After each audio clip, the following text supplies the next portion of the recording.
Hi, everyone. Happy Saturday, May 23rd. Yesterday, the University of Michigan published their May Consumer Sentiment Survey, and it plunged to another record low. It came in at 44.8, which was another 10% drop from the previous record low from last month. And this is the lowest reading for this survey since it started in 1952, so nearly 3/4 of a century of data. Here are four takeaways from the detail of the survey that can help us better understand what's happening for American consumers.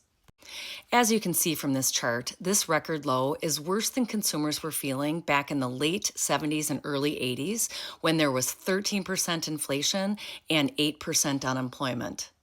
It's also worse than the post COVID trough when we had 9.1% inflation and gas was over $5 a gallon.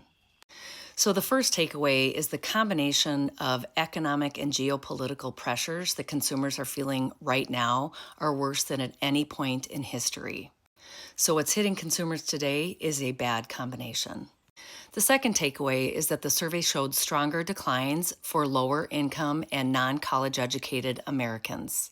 In fact, 57% of respondents said that higher prices were eroding their purchasing power.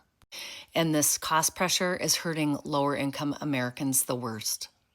The third takeaway is that independents and Republicans actually saw their steepest declines in sentiment since the beginning of this administration.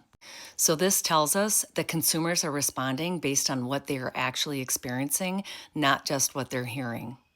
And the fourth takeaway is that inflation expectations went up again this month to 4.8%.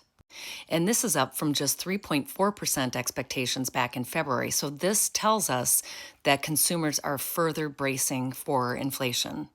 And this expectation will affect consumer behavior. And my 2 cents is even though this is soft data, so data that tells us what consumers are feeling and not necessarily what they are doing, it is only a matter of time before this soft data is reflected in the hard data, because consumers feeling this level of pressure will change their behaviors. Let me know your thoughts in the comments, and please like, share, and follow for more updates. Have a great long weekend.